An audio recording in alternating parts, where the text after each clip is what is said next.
പ്രത്യേക സാഹചര്യം അതുമാത്രമല്ല, പല താല്പര്യങ്ങളും നിക്കാഹിനുണ്ടാകും. എന്താ നിക്കാഹിന്റെ താല്പര്യം? ലൈംഗിക താല്പര്യം മാത്രമല്ല നിക്കാഹിന് വിശുദ്ധ ഇസ്ലാം കാണുന്നത്.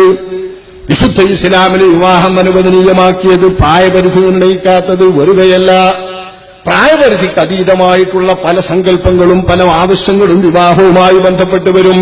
ഉദാഹരണം ചിന്തിക്കൂ. അഷ്റഫുൽ ഖൽഖ് സ്വല്ലല്ലാഹു അലൈഹി വസല്ലമ തങ്ങൾ നബി തങ്ങളുടെ ജീവിതത്തിൽ തന്റെ ജീവിതത്തിൽ 25-ാം വയസ്സിൽ തന്റെ ജീവിതത്തിലേക്ക് കടന്നു വന്ന അവിടുത്തെ പ്രിയപ്പെട്ട സഖി 40 വയസ്സായ ഖദീജ റളിയല്ലാഹു അൻഹയാണെന്ന് എല്ലാവർക്കും അറിയാം. ഖദീജയുമായുള്ള വേർപാട്, ഖദീജ മരണപ്പെട്ടുകൊണ്ടുള്ള വിരഹവേദന നബിക്ക് വരുന്ന ആ കാലത്ത് അല്ലാഹുവിന്റെ റസൂലിന് ഒരു വധുവായി പകരം രണ്ടാമതൊന്ന് കടന്നു വരുന്നു സൗദ റളിയല്ലാഹു അൻഹാ.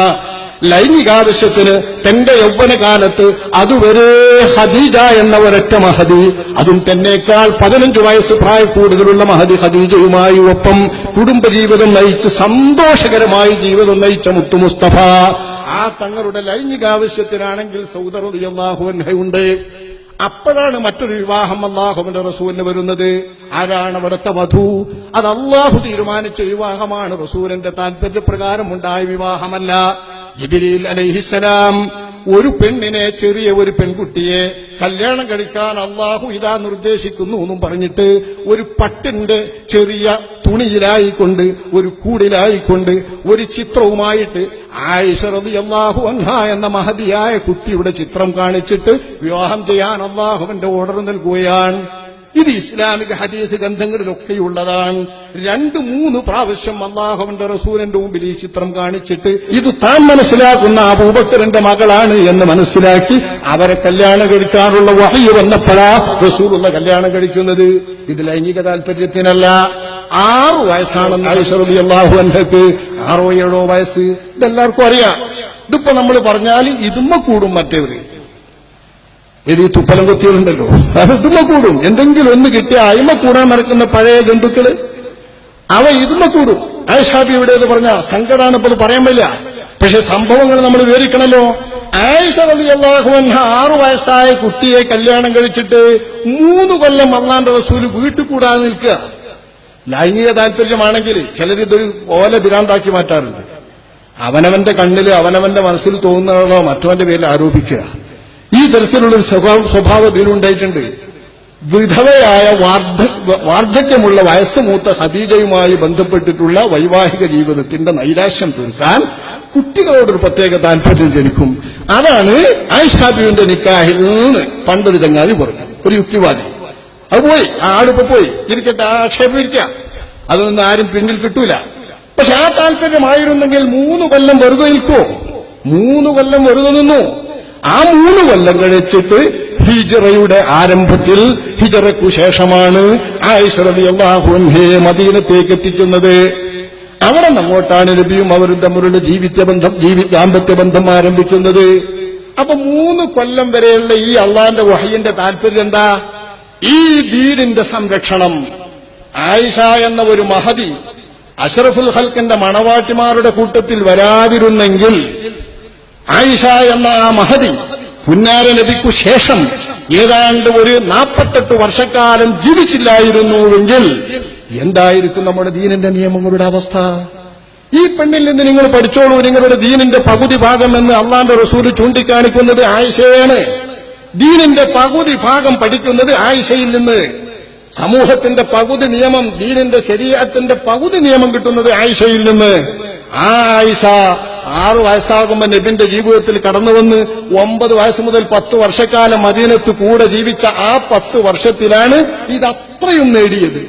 ആ ബുദ്ധിമതിയുടെയും ഓർമ്മശക്തിയുടെയും ഏറ്റവും മുന്തിയ ഉദാഹരണമായ ആയിഷ ഹിജ്റ 58 വഫാത്താകുമ്പോ 67 വയസ്സാ വഫാത്താകുമ്പോ ആ മഹദി അവരുടെ വിവാഹം നമ്മൾ ചിന്തിക്കുന്ന ഒരു വിവാഹം. അങ്ങനെ ഒരു സാഹചര്യം ഇനി ഒന്നുകൂടാനെന്താ? അതിബുദ്ധിമതിയായ ഒരാളുടെ കുട്ടി 5-6 വയസ്സായപ്പോ തന്നെ നല്ലോണം പഠിക്കുന്ന ആ കുട്ടിയോട്, ആ പഠിക്കുന്ന കുട്ടിയോട്, സമർത്ഥിയായ കുട്ടിയോട് ലൈംഗികപരമല്ലാത്ത ഒരു താല്പര്യം ഒരാൾക്ക് ജനിച്ചു.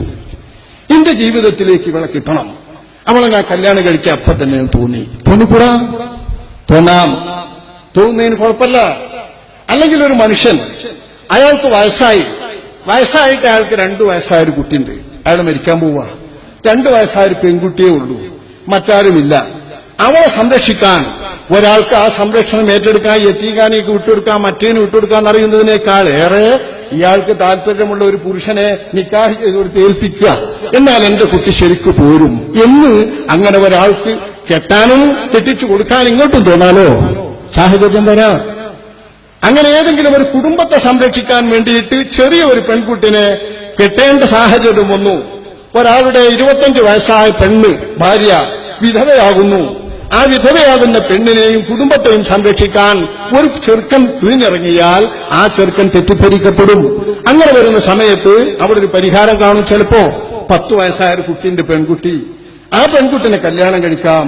അങ്ങനെ കല്യാണം കഴിച്ചിട്ട് അവളുടെ പുതുമാരനായി പുതിയാപ്പളയായിക്കൊണ്ട് ഇയാൾക്ക് ചെന്നാൽ വിധവയടക്കമുള്ള ആ കുടുംബത്തെ സംരക്ഷിക്കാൻ പറ്റും. അവർക്ക് സ്വത്തുണ്ടെന്ന് സങ്കല്പിക്കുക, അവരുടെ സ്വത്ത് സംരക്ഷിച്ച് നടത്താൻ പറ്റും.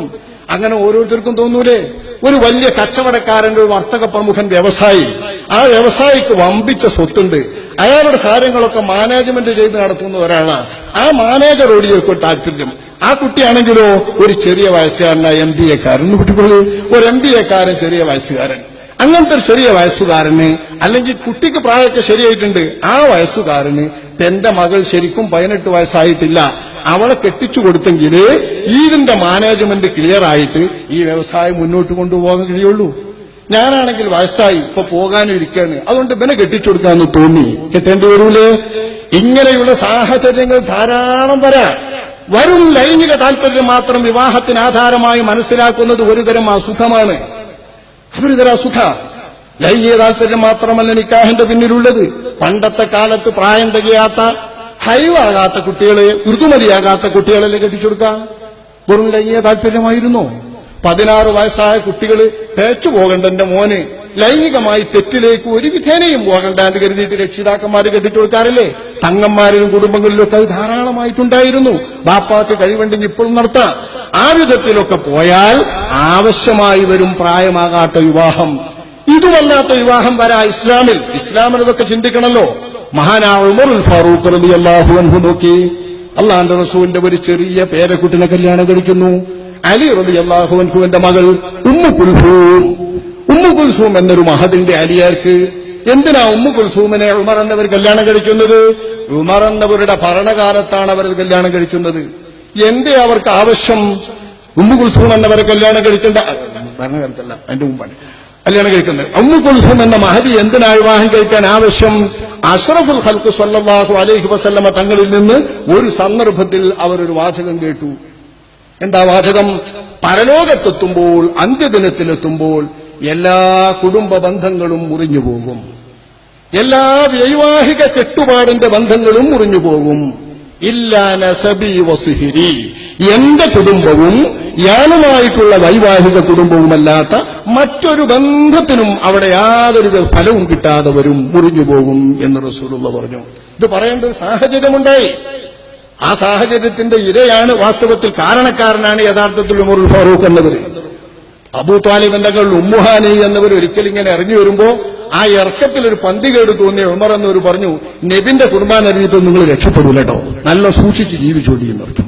അബൂ ത്വാലിബിന്റെ മോള നബിന്റെ മൂത്താപ്പാന്റെ മോള് ഉമ്മുഹാനി ബീവി.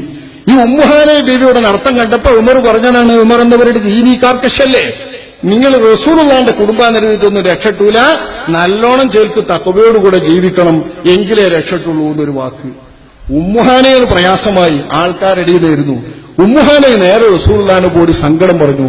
ആ സങ്കടത്തിന്റെ അവസ്ഥയിൽ അള്ളാഹുവിന്റെ റസൂല് സമൂഹത്തെ മൊത്തം പഠിപ്പിക്കാനുള്ള ഒരു കാര്യം പരലോകവുമായി ബന്ധപ്പെട്ട് വിവരിച്ചു. സാഹചര്യത്തിനനുസരിച്ചാണല്ലോ നബീന്റെ നിയമങ്ങളും അള്ളാഹിന്റെ നിയമങ്ങളും ഇറങ്ങുക.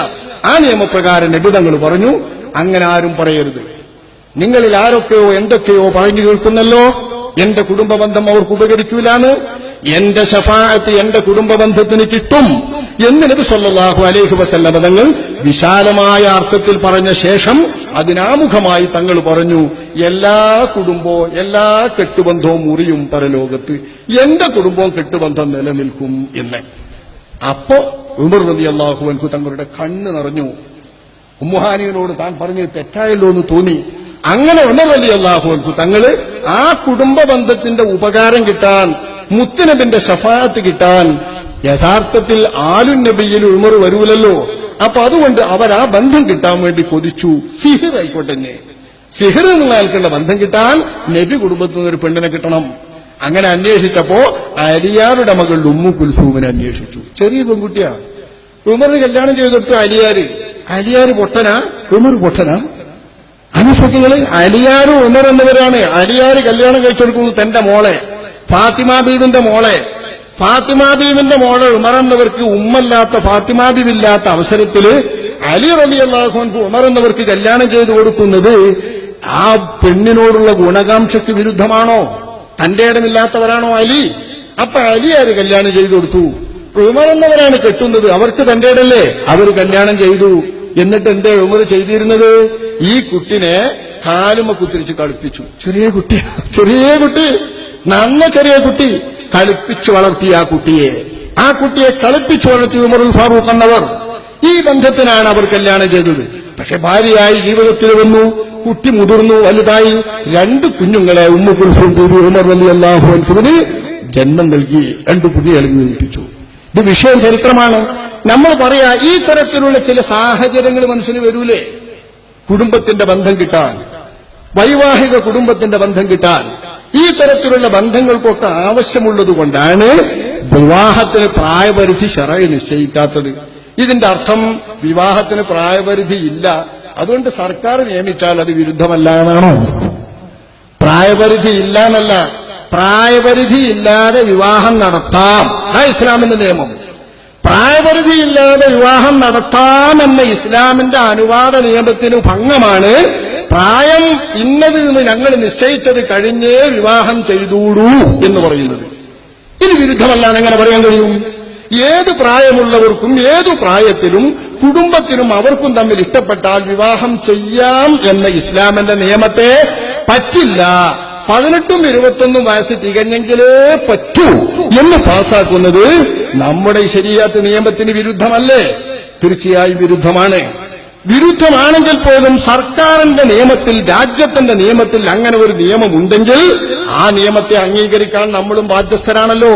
രാജ്യത്തെ പൗരന്മാരെന്ന നിലക്ക് ബാധ്യസ്ഥരായ നമുക്ക് നമ്മുടെ ആ ബാധ്യതയിൽ നിന്ന് നമ്മളെ ഒഴിവാക്കാൻ വ്യക്തി നിയമത്തിന്റെ സംരക്ഷണം നമുക്ക് കിട്ടാൻ, നമ്മുടെ ശരീഅത്ത് നിയമമനുസരിച്ച് വിവാഹം, വിവാഹമോചനം ആദിയായ കാര്യങ്ങളിൽ പ്രവർത്തിക്കാൻ മുസ്ലിമീങ്ങൾക്ക് സ്വാതന്ത്ര്യം നൽകുന്നതായ ശരിയായ ഒരു പഴയ വകുപ്പ് ബ്രിട്ടീഷുകാരന്റെ കാലത്തെ നിലവിലുള്ളത് നമുക്ക് വല്ലാത്തൊരനുഗ്രഹമാണ്.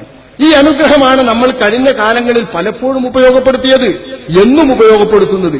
ഇത് ഒന്നൊന്നായിട്ട് ഇങ്ങനെ പോക്കണം എന്ന് മുസ്ലിം വിരുദ്ധ ലോബിക്ക്, മുസ്ലിം വിരുദ്ധ ശക്തിക്ക്, ഇസ്ലാമിന്റെ കത്ത് മുസ്ലിം പേരിൽ ഇസ്ലാമിന് വിരുദ്ധമായി നിലകൊള്ളുന്ന വർഗീയ മാനസർക്ക്, അല്ലെങ്കിൽ വർഗീയ മാനസർക്ക് ഓശാന പോടുന്നതിൽ സ്ഥാനവും പദവിയും കരുതി സൂക്ഷിക്കുന്ന, കാത്തു സൂക്ഷിക്കുന്ന വലിയ സാംസ്കാരിക നായകരെന്ന് അവകാശപ്പെടുന്നവർക്കൊക്കെ വലിയ വലിയ ഗൂഢതന്ത്രങ്ങളുണ്ട്, താല്പര്യങ്ങളുണ്ട്. അത് നമ്മൾ തിരിച്ചറിഞ്ഞു. അതാണ് ഇങ്ങനത്തെ ഒരു പ്രശ്നം വരുമ്പോ ഓരോരോ പ്രത്യേകക്കാരാള് വരിക. എല്ലാവർക്കും പേര് കേട്ടാൽ തിരിയുന്ന 1-2 ആള് അതിന്റെ ഒപ്പം വരും. ഒരു പേരില്ലാത്ത ആളും ഒരു പേരുള്ള നല്ലൊരാളും. ഇത് എപ്പോഴും പ്രതീക്ഷിക്കാം. മുസ്ലിം വിരുദ്ധാണോ എന്നാ അപ്പം പ്രതീക്ഷിക്കാം. അങ്ങനത്തെ കുറച്ച് കൂട്ടര്, അത്തരം കുറച്ച് കൂട്ടര് അവർക്ക് അള്ളാഹു നൽകിയതായ പ്രത്യേകമായ വിവരം കൊണ്ടും എഴുതാനുള്ള ശേഷി കൊണ്ടും ആ എഴുത്തിന്റെ പേരിൽ ലഭിച്ച സാംസ്കാരിക ജീവി എന്ന പദവി കൊണ്ടും അല്ലെങ്കിൽ ഉദ്യോഗം കൊണ്ടുമൊക്കെ പ്രശസ്തി കൊണ്ടൊക്കെ അവർ ഇസ്ലാമിനെ അടിക്കാൻ നോക്കുന്നു. എപ്പോഴും അടിക്കുന്നു. എന്നും ഏതു കാലത്ത് ശരീഅത്ത് പ്രശ്നം വന്നോ അപ്പോഴൊക്കെ ഇവർ മുന്നിലുണ്ട്. ആ മുന്നിലുള്ളവർ ആക്ഷേപിക്കുമെന്ന് കരുതുമ്പോഴേക്ക് അവർക്കതിന് അവസരം നൽകുന്ന പരിഷ്കരണവാദം മുന്നോട്ട് വെക്കുന്നവരും ചിലപ്പോഴും.